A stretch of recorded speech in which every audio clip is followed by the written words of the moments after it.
lot of people will look at Bridgeit as a technology program, but we could sometimes get infatuated with the technology. At the end, this is an education program that is using technology to get some things done. So frankly, the technology piece here is to make things more efficient and cost effective. The idea of Bridgeit, in fact, was really conceptualized out of education, content, the mobile phone, and delivering that content through the mobile phone.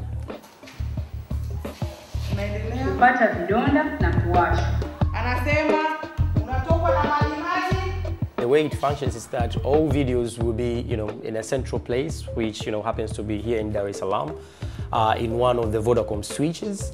And then each of our schools, they have these phones, N95 phones, and, with a catalog of all videos.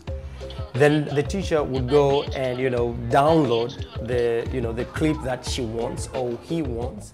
And then that video will be, delivered to that particular phone instantly.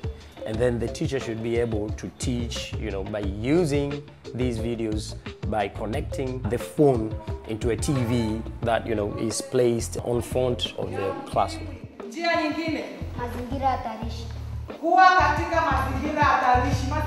Bridgeit is, peculiar and unique kind of project to be implemented in Tanzania because, it brings a lot of partners together. You have business people like Nokia, and then you have NGOs like ourselves and the government. So it's very rare in Tanzania to find that, a project is implemented with all these kind of different stakeholders, together. It's a true, I think, tripartite relationship between government, the private sector, and then obviously, NGO organizations such as IYF and USAID. I mean, it's great and exciting, Good to be part of it.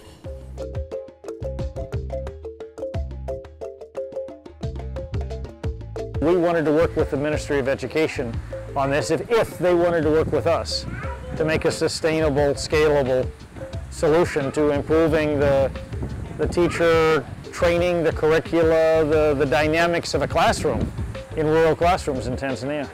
We had to work very closely with the ministry to see, what are the priority areas, and that way we ended up with these 7 regions. And then down from the region to the district, we had to actually go and introduce the project at the regional level, and then the region would sit and choose districts to be involved. So we decided to let the government play, a very significant in this role in order to enhance, the sense of belonging and the sense of ownership to the project. Mfumo wa homoni hudhibiti matendo mbalimbali mwilini kama vile ukuaji na utoaji taka mwili. Mfumo wa homoni pia huitwa mfumo wa endocrine.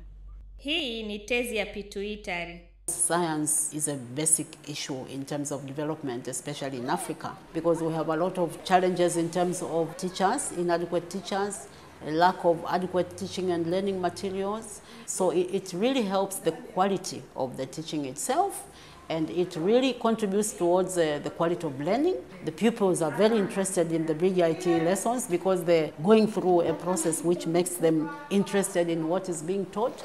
The video actually show the really things. For example, people going to the market and they see various features, for example, mountains, they see the snow, so they like it very much. Naona Vanessa, hiki sasa. Hiki ni sawa na gramu 250. Waona? Kilo moja ni gramu ngapi? Ni gramu 1000. Sasa kilo moja na nusu. Kwa sababu pale kwenye kitabu unaangalia tu, afu mwalimu anakuelezea.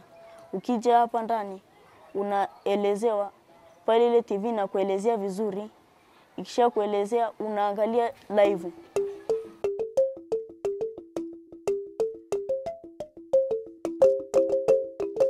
The pedagogical approach of the Bridgeit program in Tanzania has 3 main aspects. The first one is media integration through the inclusion of video content. The second is collaborative group work. The third is gender responsive pedagogy, because that is an issue that the Ministry of Education as well as educators in Tanzania have pinpointed as a key issue affecting students throughout the country. In the social construction in Africa, with these inequalities among the gender inequalities, and with the socialization process that the girls and boys go through. The girl is always given the role of being inferior to the boys, not only in the home, in the classroom, at the workplace, and so on. So if there are little ones, they are sitting in the class and they see a girls in the video, they start knowing that, I can also do this.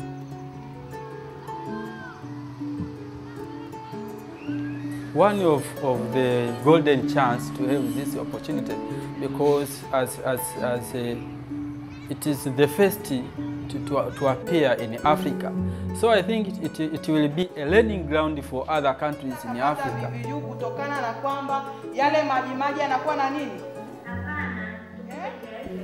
Mpango wa Bridgeit kweli ni mpango mzuri.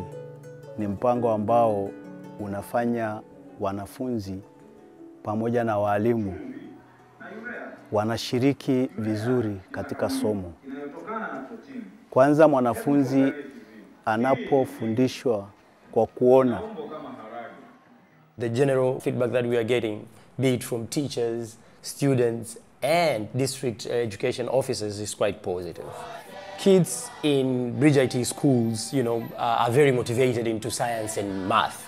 And we are told in some other places, even, the level of truancy, kids who were not attending schools, it's reversed a little bit.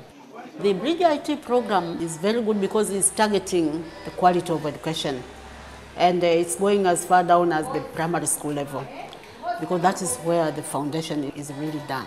So if these young people can come out of the education system properly prepared from the education point of view, then they have a better chance of moving on in life.